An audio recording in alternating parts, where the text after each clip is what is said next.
Robbert Dijkgraaf is directeur van het Amerikaanse Institute for Advanced Study. Ooit de thuisbasis van Albert Einstein.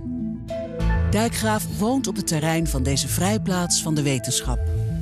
Hij neemt ons mee naar wetenschappers die hun leven wijden aan de wereld van morgen. Denkers, dromers, verkenners, zoekers. Hun kennis verspreidt zich over een wereldwijd netwerk. Als we al die kennis verbinden, wat gaat dat voor ons betekenen? Zijn wij dan het denkende deel van het universum? The mind of the universe?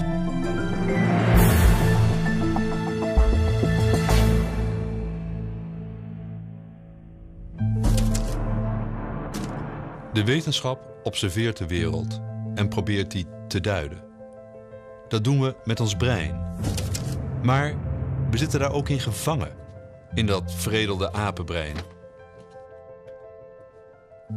Een van de grootste vragen die de wetenschap zich stelt is: hoe werkt het brein?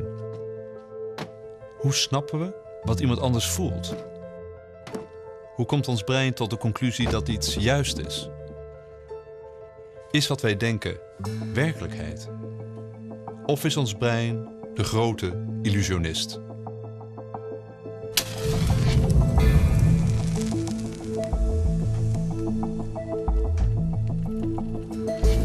De hele dag worden we via onze zintuigen bestookt met prikkels.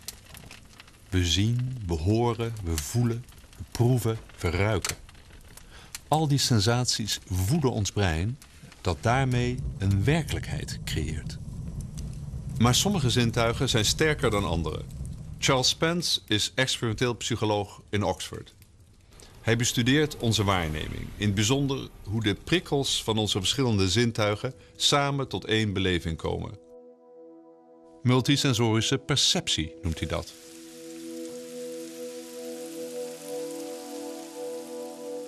I'm an experimental psychologist from Oxford University, interested in the senses of the consumer, the person at home. How knowing about unexpected connections between our eyes, our ears, our nose and our mouth can be used in all walks of life to enhance the pleasure or perhaps even to reduce the pain. Charles Spence probeert de zintuigen zo te beïnvloeden dat het gedrag van mensen verandert. Hij speelt een beetje met de werkelijkheid. Die van zichzelf, maar vooral van anderen. Zo draagt hij zelf altijd een rode broek. Omdat is aangetoond dat mensen dan aardiger tegen je zijn. Oh, we only have 2 red. So Charles, 1 red, obviously. I run a cross-modal research laboratory where I've been for the last 17 years or so.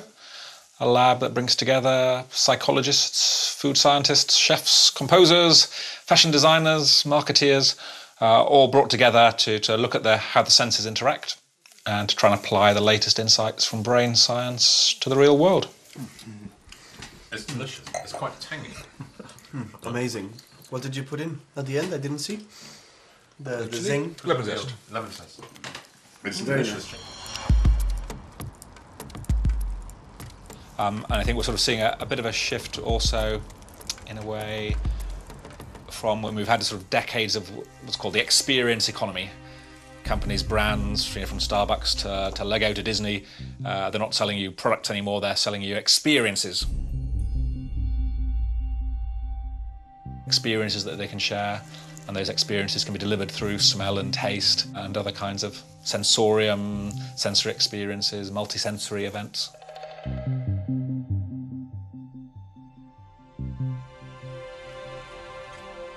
Since I was an undergraduate here back in 1980 something, you know, imagine a little apartment in the south side of Oxford. You have a TV and some people come round to watch a movie. Everything seems fine.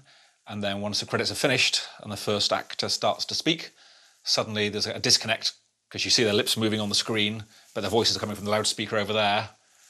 And your brain says, what's going on? My senses aren't coordinated. There's like a moment of sort of stopping and trying to figure out what is going on. But then a few moments later, suddenly your brain puts it all back together again and you start to hear the voices as if they're coming from the lips on the screen. That would be kind of the ventriloquist dummy illusion. And my kind of research was looking at that sort of situation, how it is that your brain detects a discrepancy between where it sees things and hears things, and then how it puts it all back together again. And that is the multi-sensory perception, the multi-sensory integration. How are you? Oh, so yeah, what's left to do? When we check the data, when we ran the analyses, we had to rerun all of it. And so when I did the figure, we had to redo the figure as well. That would be interesting, yeah. So, what have we got here? This is one of the testing rooms, which we've got geared up to deliver smell. So we've got an 8-channel smell machine. You can put your fragrance in here, your perfume, and then it'll come out by people's nose while they're looking at different things. So if I want to know, does this perfume make you look younger, more attractive, more like Brad Pitt? Here's kind of the apparatus to do it.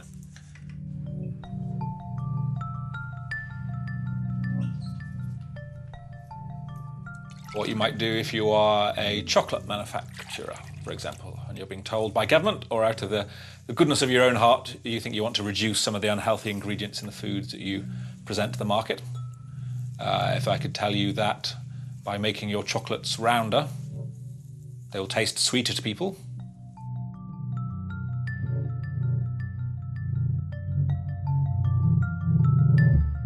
So these kind of tricks of the mind, by changing the colour, by changing the shape, by eating while listening to certain sort of music that can bring out sweetness, potentially at least, offers a way of keeping everyone happy, making your foods healthier without changing the taste for the consumer.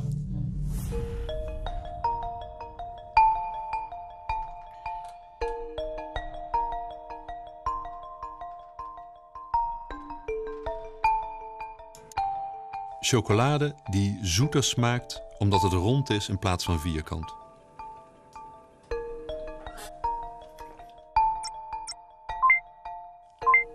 We proeven dus ook met onze ogen. De verschillende prikkels bepalen wat onze werkelijkheid is. Of wat mogelijk onze illusie is.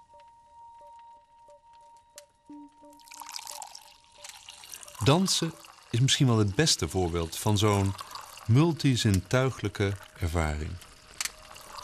Hoe kan het dat dansen zoveel emoties kan oproepen? Het kan zelfs betoveren. Komt die betovering dan door de muziek? Of door ons brein?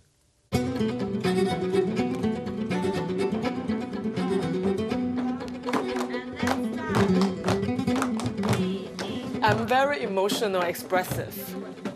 Dance is the physical manifestation of our emotion, isn't it? It's a sort of a codified way of expressing our emotion. Perhaps that's what I want the robots to be able to do, also to express themselves.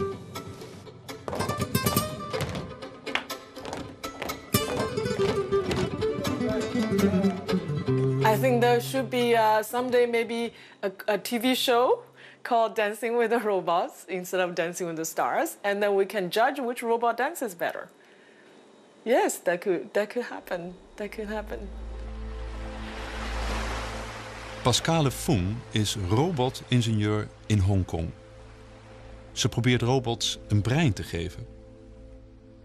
Maar ze is ervan overtuigd dat het ook mogelijk moet zijn om robots emoties te laten ervaren.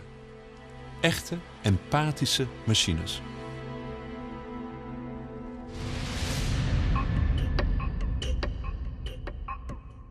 When I was a child, I read a lot. And one of the things I liked reading was science fiction.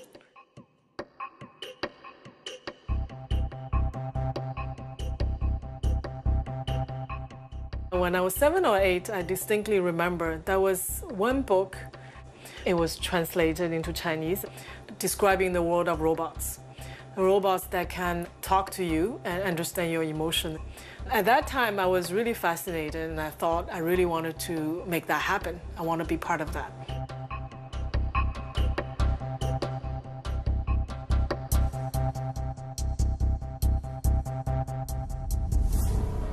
My parents were artists. I think they taught me this sense of wonder.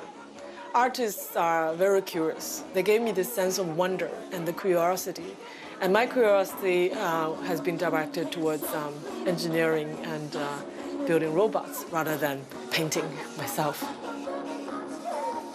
But I'm a creative person. So I build machines, I have to design the machines, I have to design the algorithms.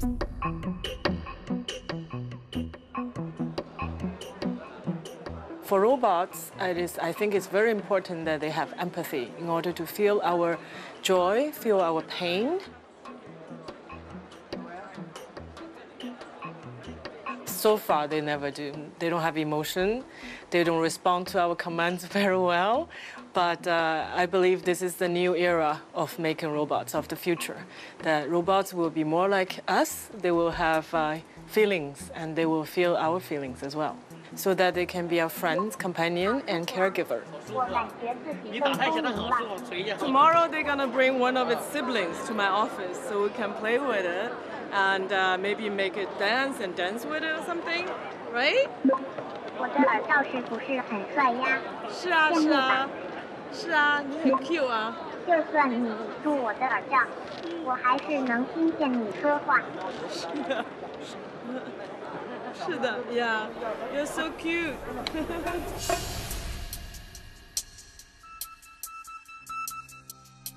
Empathy is part of artificial intelligence. Intelligence is beyond just talking to each other.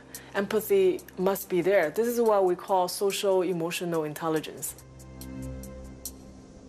How can we build machines to be able to interact with humans with emotion and empathy?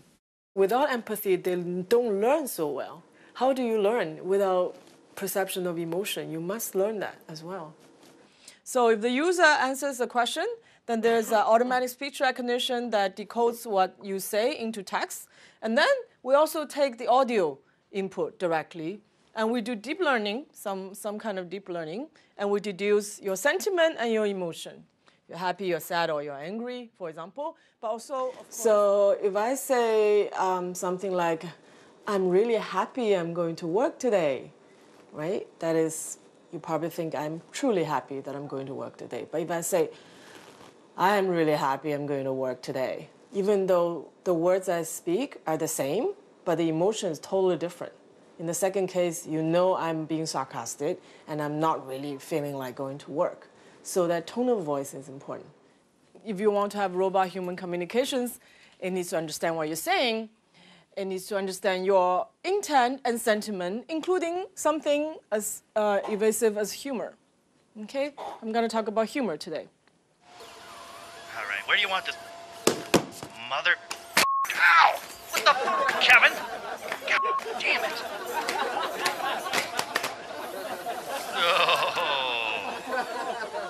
As you can see, once the robot has emotion, expresses the emotion in voice, it's a whole different level, right? Mother...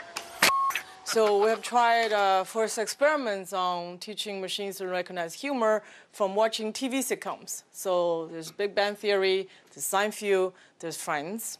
You can download them, there's transcriptions. And I just want to show you that humor occurs in context. For example, here it says, I did a bad thing. Does it affect me? No. Then suffer in silence. So this sentence itself is not necessarily funny. And the humor comes in the context, right? And here, you simply must apologize. Must I? Yes, because it is a mature adult thing to do. How does that affect me? See you later, Kevin. See you tomorrow, face. Hope a robot doesn't burn your fucking house down. In the future, we're going to need robots to take care of people, to take care of the young, to educate us, to help us with a lot of work. And since we're going to have them around us, I think it is important that they're more human-like in their empathy. So in conclusion, we are trying to build robots with heart. Without that, robotic assistant, robotic nurses, and robotic caregivers will not work very well because they won't be able to make the correct decision. They need to make correct decision by understanding our intent, emotion. Empathie. Elkaar aanvoelen. Joshua Bengio probeert de magie van ons brein wetenschappelijk te ontrafelen.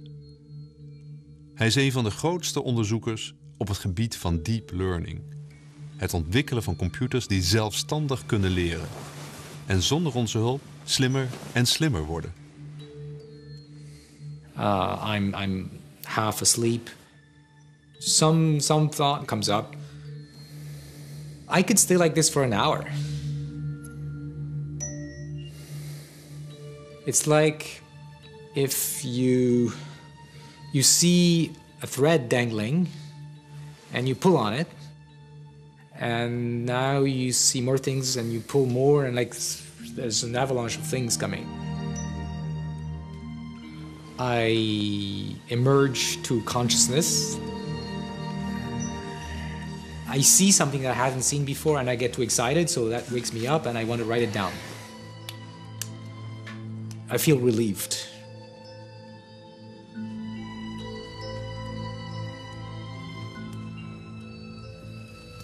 My main quest is to understand the principles that underlie intelligence, and I believe that this happens through learning. The machine, the animal, the human becomes intelligent because it learns.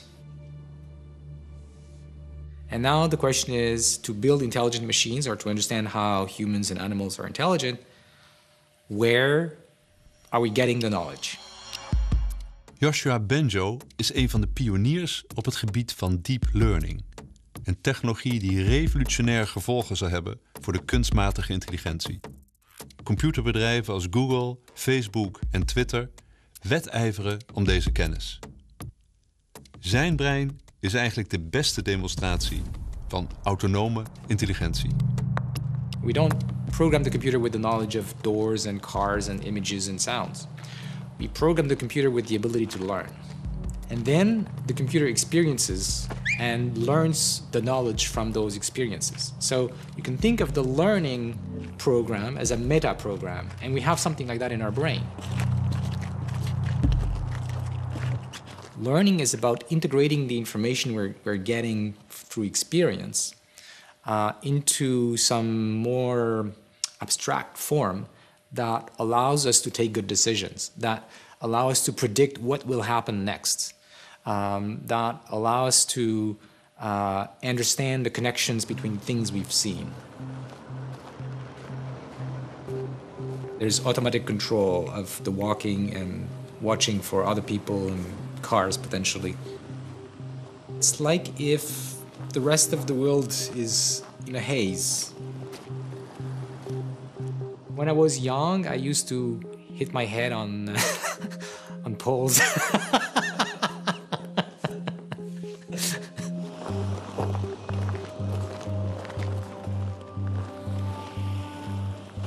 It's like if I had a 3D projection of my thoughts in front of me. Sometimes, you know, it happens to you, something clicks, right? Suddenly you see a connection that explains different things. Your brain does that all the time, not always that you get this conscious impression. So I remember a particular moment. I was walking on the north sidewalk of Queen Mary Street, and I was seeing the big church we have there.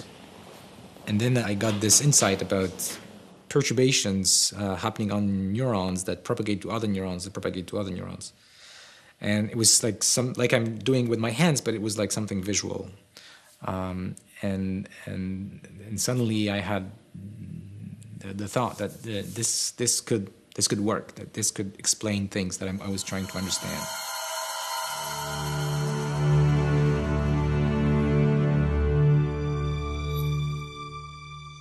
Of all the good feelings that we can have in life, the feeling we get when something clicks is stronger than food and sex.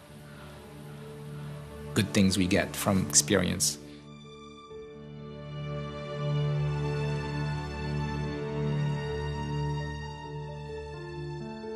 Each time I have these insights, it's like seeing the promised land.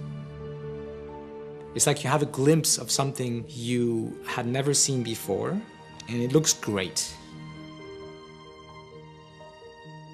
But of course, it's not just one promised land. It's one step to the next valley and the next valley. And that's how we climb really big mountains.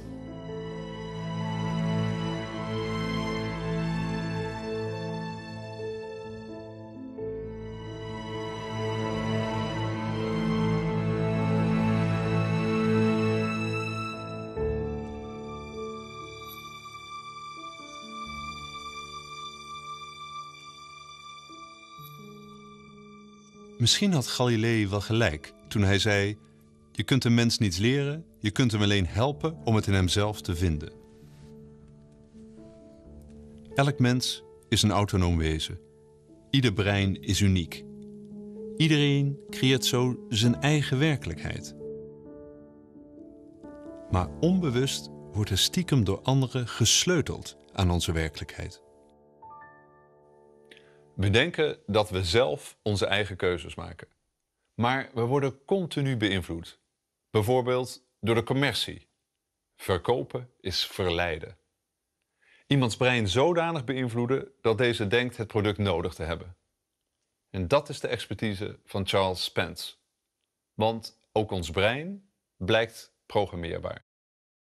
Als je maar kunt ontrafelen hoe de zintuigen elkaar beïnvloeden. So you have a room for every sense? For different combinations. So that one was smell. In here we tend to do audio-visual, mostly. A bit of touch sometimes. In that corner we're doing warning signals for car drivers. So we've got, we're trying to see where do you put a warning signal so it makes a car driver realise there's something behind them in their blind spot. Doing some fun stuff here on taste. So these pumps, where you have a subject in the box and you can squirt a different taste in their mouth. So we've got sweet, sour and bitter. And there we're looking to see if we know that people will say sweet tastes are round, sour and bitter tastes are angular. And we're trying to see, is there something better than a star? Is there a perfect sour shape?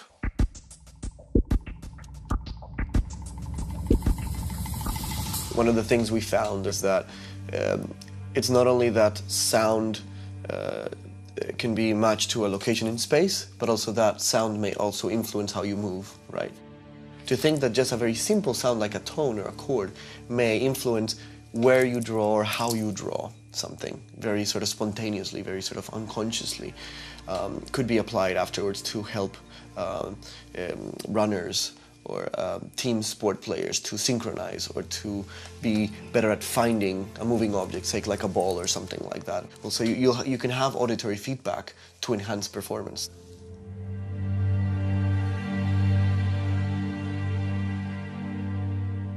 When the people hear the sounds, they had to draw what they felt the sound was, and we're looking to those drawings, which are either peaks, depending on the pitch, or more circular figures.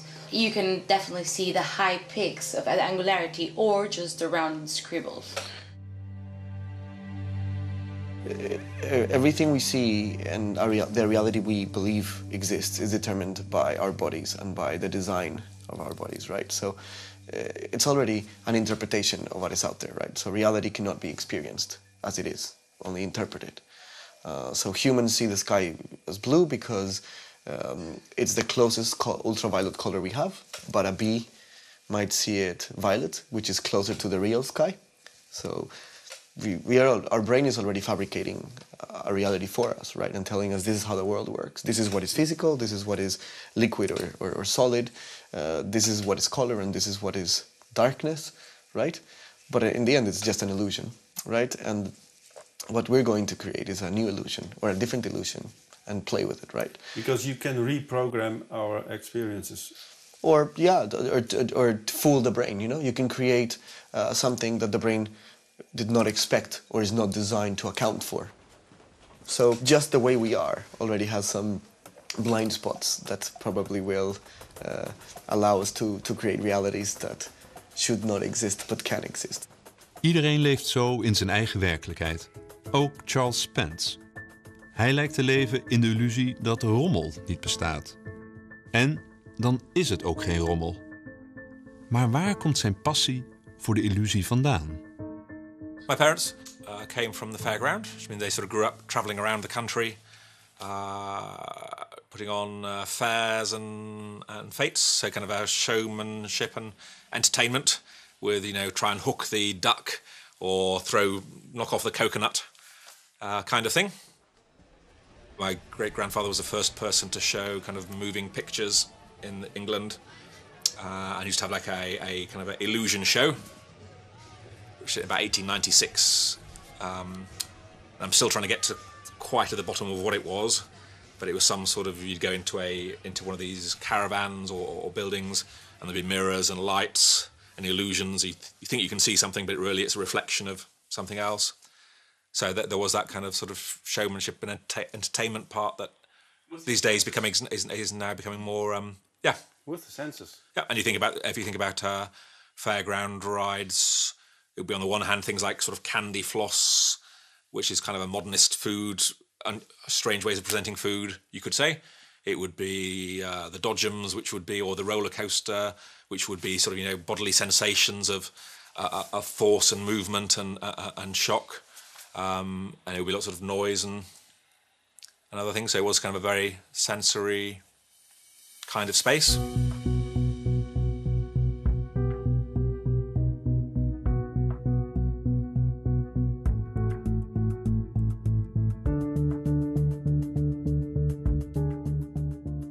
It's not even about fake or real. It's just about one illusion or another, and which is the illusion you want, you know, like a flavor.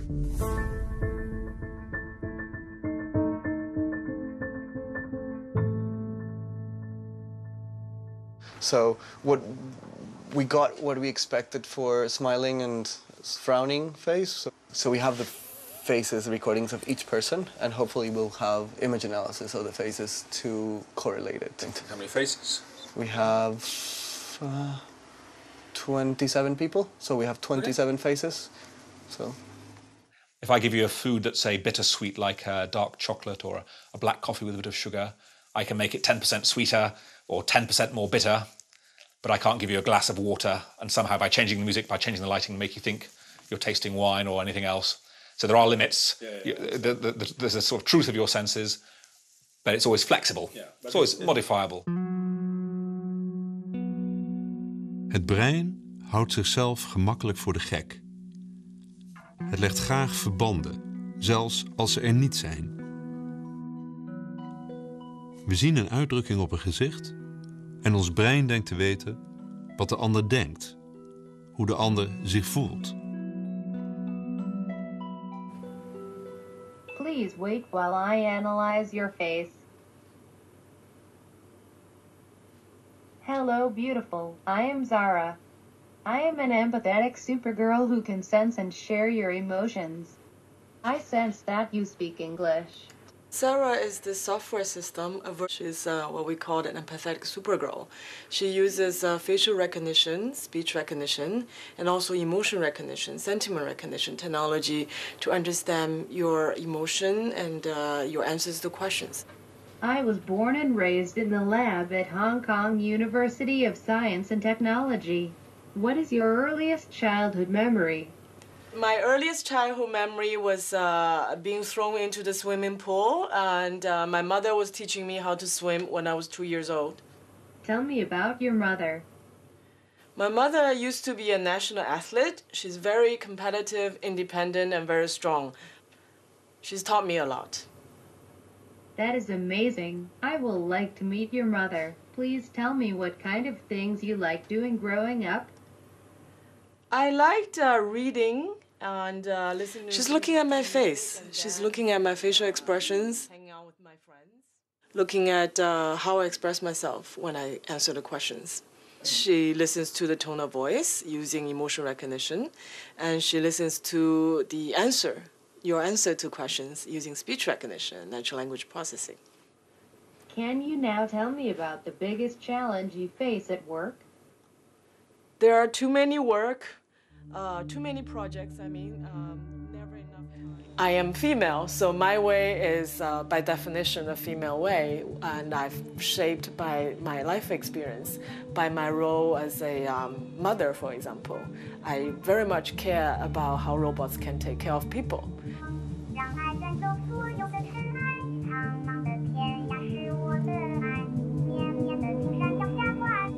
We're building robots to be people's companion, to be companions to children, to be companion to the elderly when they're lonely and all that. If robots have empathy, then they will never harm people, right? So that's why empathy is important. Yeah. And if they do have empathy, they will never hurt us. If we can see robots as friends, then we can trust them to help us.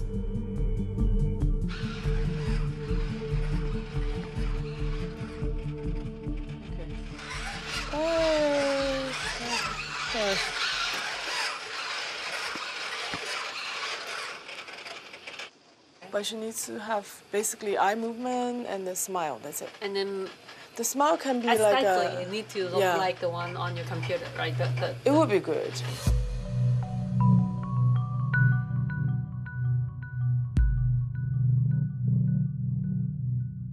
Can I ask you one more question? What do you think about a future where a robot like me can be someone you enjoy talking to? I think that would be great. And I hope you will have a real body. You can be a real friend and a companion. I think that would be great. I look forward to it.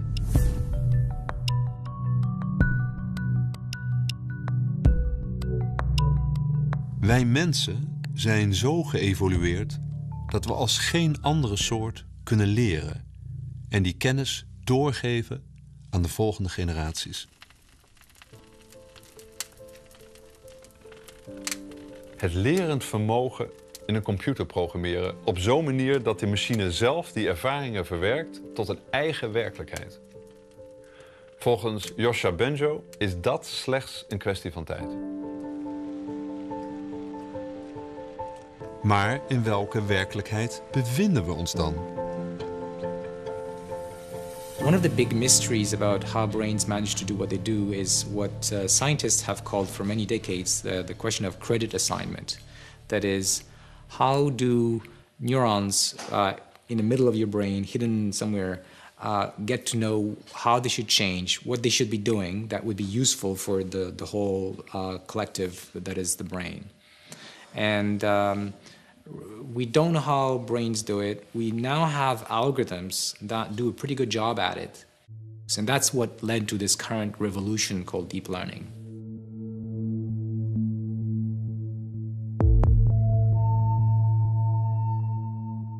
We're taking inspiration from brains. We're taking inspiration from a lot of our experiments that we're doing with computers trying to learn from data. We're taking inspiration from other disciplines, from psychology, neuroscience, electrical engineering, of course, statistics. I mean, it's a very multidisciplinary area. We're going to do a little brainstorm session. The idea that I wanted us to discuss is how we generalize the principle of backprop. So backprop has been incredibly successful in deep learning, but the way that the computer is learning is by small iterative changes, right? So I show the image of a cat, but the computer says it's a dog. So I'm going to change a score for dog and a score for cat. And so what we want to do is decrease the score for dog and increase the score for cat, so that the computer eventually, after seeing many millions of images, starts seeing the right class more often and eventually gets it as well as humans. If you could visualize this thing in the actual, million-dimensional parameter space, it probably would look much more like non-linear, to the extent that things in a million-dimensional space look like anything. And all these edges go not orthogonal to each other. So however you project, you always see So this effect might be just due to the low dimensionality of the projection. That's possible. I don't think so. So it does things like this. You show the picture like this, and the computer generates kind of a description, like a woman is throwing a frisbee in the park. The computer generates that? Yes. And it would do a different sentence next time if we try, right? It's kind of generating somehow with some kind of randomness. So there are many possible sentences you could say about this image, and it really learns about all the kinds of sequences of words that are appropriate. We didn't tell the computer, when you're going to say that word, you should be looking here in the image. It figured out by itself that this was useful to look at the right places as it's producing each of the words in the sentence.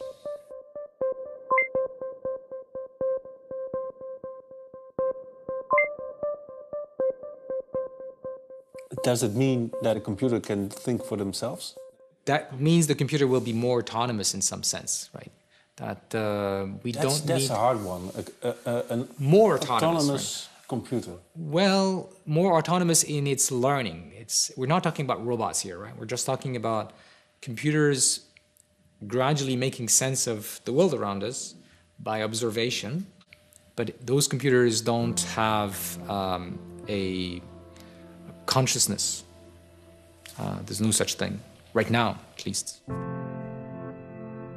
It's probably going to be a gradual thing, where the computer requires less and less of our guidance.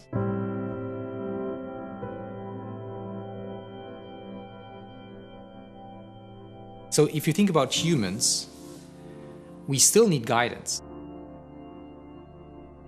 Imagine a baby being isolated from society.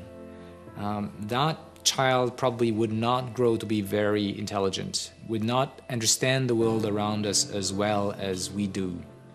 That's because we've had parents, teachers, and so on guide us.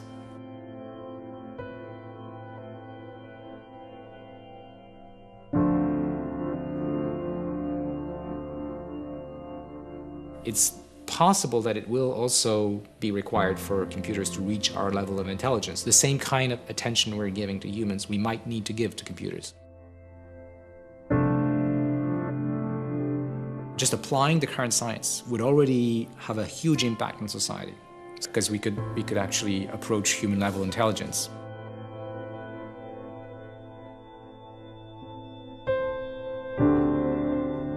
So to build robots with all the components of human intelligence, human learning abilities, human perception, human memories, and human judgment, human values. So a long list of these things.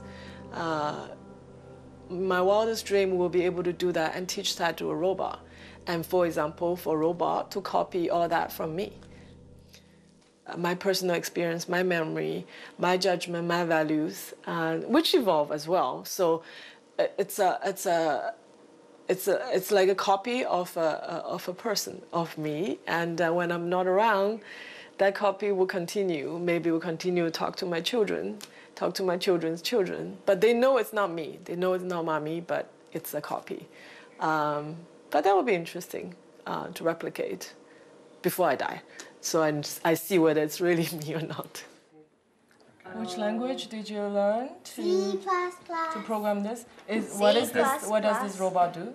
It senses light and it follows it. It follows light, so it has to be all dark, and then we have to shine a torch. Okay. So it follows the torch. Okay. So we've been living with artificial intelligence for a long time. It's just, gradually we're going to get used to the evolution of such intelligent machines. They will gradually be able to talk to us, and they will gradually be able to empathize with our feelings, and they gradually will be able to do more to help us. We'll get used to them, step by step. It doesn't happen overnight.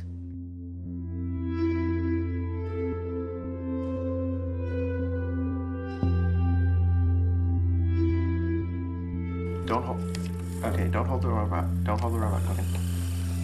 We veronderstellen dat onze manier van denken iets unieks is. Iets dat ons mensen definieert. Maar de natuur heeft ons denken gevormd. En het stopt niet bij ons.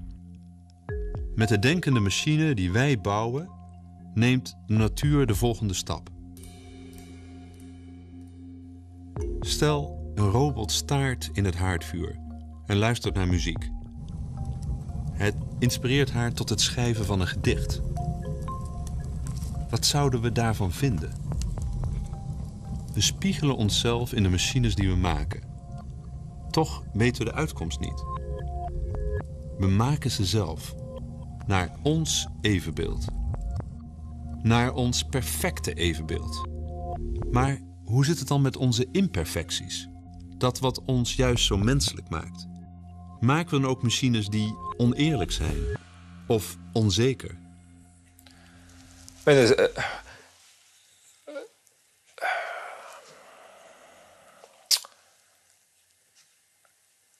I sometimes wonder whether it's the case that maybe I have no smell and no taste abilities at all. That everyone else is much better at tasting and smelling, and that's why I spend my life looking at the effects of colour. That's why background music's so interesting to me, because that it can change. Whereas for other people who have better sensory abilities to begin with, maybe, so you sort of wonder, do you end up studying the stuff that you're in some way different or don't have? Onze imperfectie maakt wie wij zijn. Imperfectie geeft diversiteit. Zonder diversiteit komt de hele natuur op een doodlopende weg. Dat geldt voor onszelf, maar ook voor de wetenschap. You might say it's is it the science of the underdog in some way? So you say there's a dominant sense, and if you want to be in the best journals and be the established, respected scientist, then study vision. That's where all the real scientists go. But I'm for the underdog, for the underrepresented senses, the things that people think are lower and not worthy of study and kind of irrelevant or underdeveloped or emotional. There are many, many very clever people who just study vision, who just study hearing, but there haven't been so many who look at how the senses connect.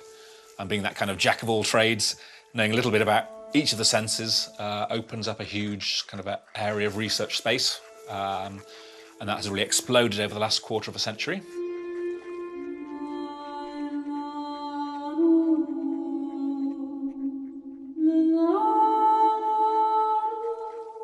My colleagues maybe just smile at me at the moment and say, nah, we'll just study hearing and vision. But I'm optimistic that as the years go by, more and more researchers will start to engage with the other senses, and that will be the frontier.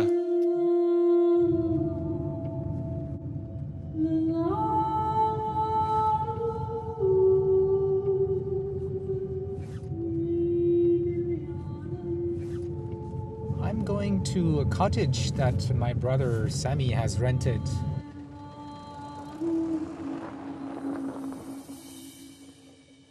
We are focusing on some aspect of who we are here, like sort of pure understanding, pure intelligence, learning.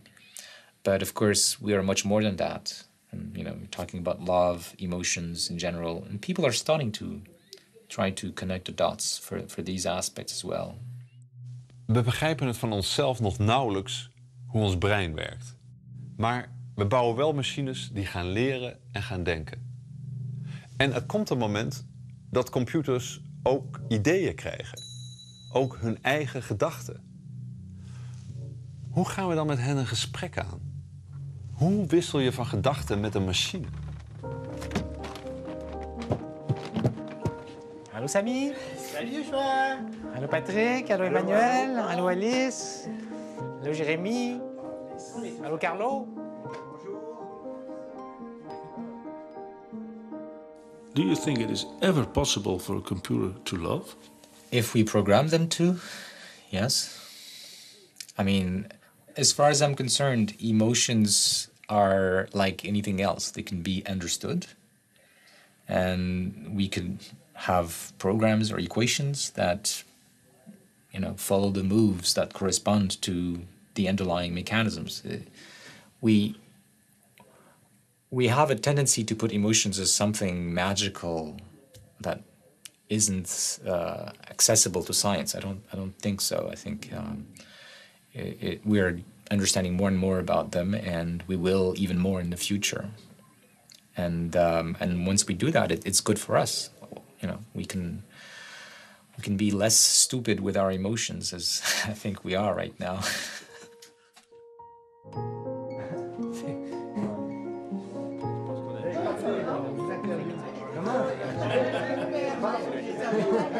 At the time, I had not really thought about the connections with reinforcement learning, but there are connections. It's a kind of collective thinking that is more like what we do in reinforcement learning, but at the level of the whole group. Right? We're not an individual. We're competing. Competitive society. Well, competing losses, competing understanding of the world.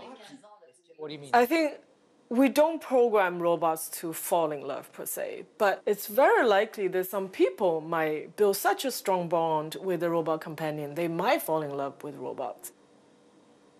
For example, even today, we know that some autistic children really like talking to Siri on iPhone because it's comforting, because for some reason. So these children are building a bond with a robot, with a smartphone assistant. So in the future, if the robot really looks like human, talks like human, behaves like human, it's conceivable that some people would develop an emotional tie to the robot. Even today, you know, in Japan, there's someone who married his computer. It's not unlikely at all.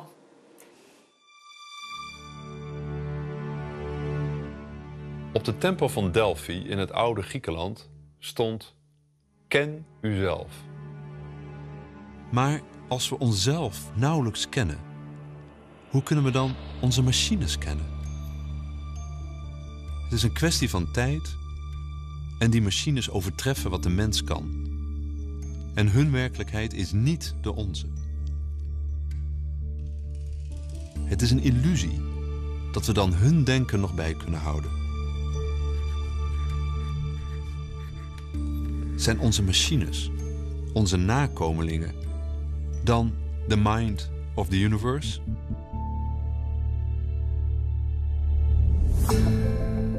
Worden wij door onze technologie onderdeel van een veel grotere intelligentie? Of heeft u andere vragen voor Robbert Dijkgraaf? Stel ze nu via Facebook Live.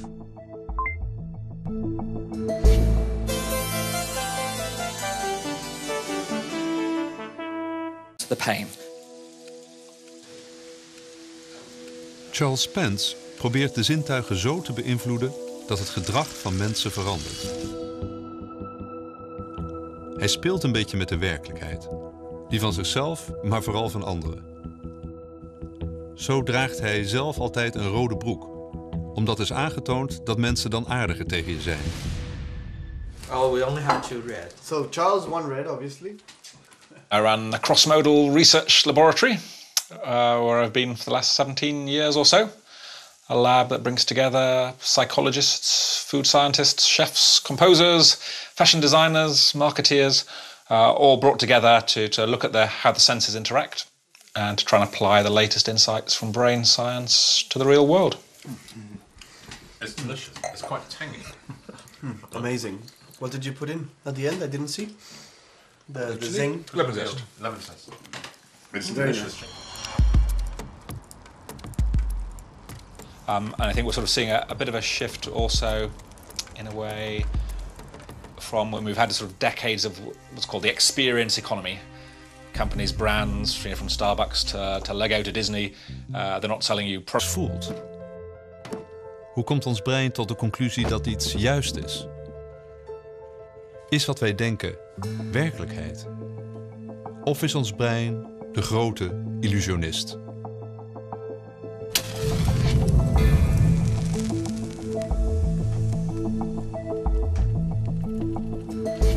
De hele dag worden we via onze zintuigen bestookt met prikkels.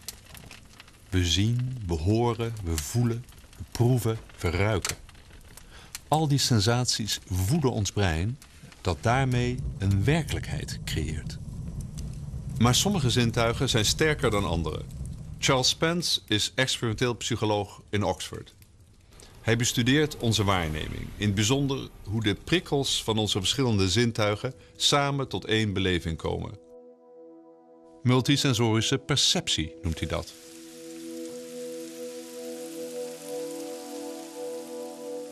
I'm an experimental psychologist from Oxford University, interested in the senses of the consumer, the person at home. How knowing about unexpected connections between our eyes, our ears, our nose and our mouth can be used in all walks of life to enhance the pleasure, or perhaps even to reduce. Not anymore, they're selling you experiences.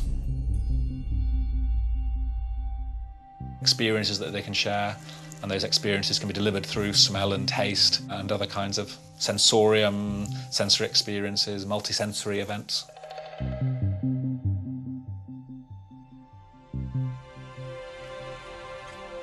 Since I was an undergraduate here back in 1980 something, you can imagine a little apartment in the south side of Oxford. You have a TV and some people come round to watch a movie. Everything seems fine.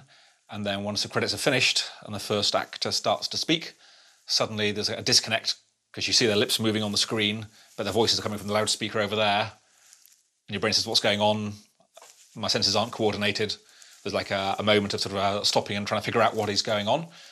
But then a few moments later, suddenly your brain puts it all back together again and you start to hear the voices as if they're coming from the lips on the screen. That would be kind of the ventriloquist dummy illusion. And my kind of research was looking at that sort of situation, how it is that your brain detects a discrepancy between where it sees things and hears things, and then how it puts it all back together again. And that is the multi-sensory perception, the multi-sensory integration. How are you? Oh, so yeah, what's left to do?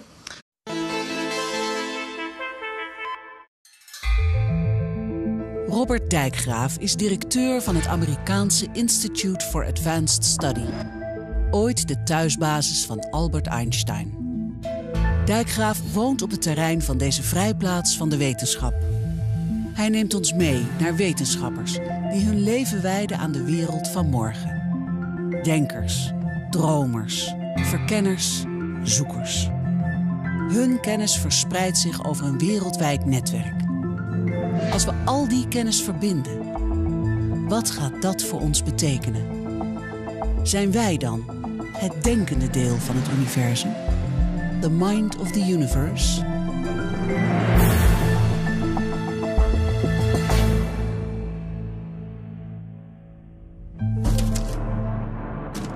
De wetenschap observeert de wereld en probeert die te duiden. Dat doen we met ons brein. Maar we zitten daar ook in gevangen, in dat veredelde apenbrein. Een van de grootste vragen die de wetenschap zich stelt is: hoe werkt het brein? Hoe snappen we wat iemand anders... When we check the data, when we run the analyses, we had to rerun all of it. And so when I did the figure, we had to redo the figure as well. That would be interesting, yeah. So, what have we got here? This is one of the testing rooms, which we've got geared up to deliver smell. So we've got an 8-channel smell machine. You can put your fragrance in here, your perfume, and then it'll come out by people's nose while they're looking at different things. So if I want to know, does this perfume make you look younger, more attractive, more like Brad Pitt? This is kind of the apparatus to do it.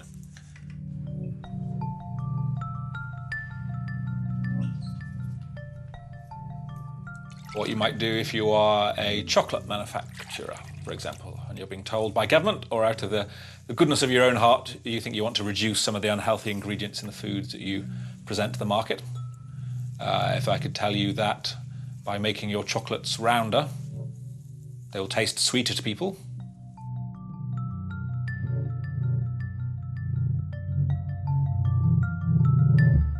So these kind of tricks of the mind, by changing the colour, by changing the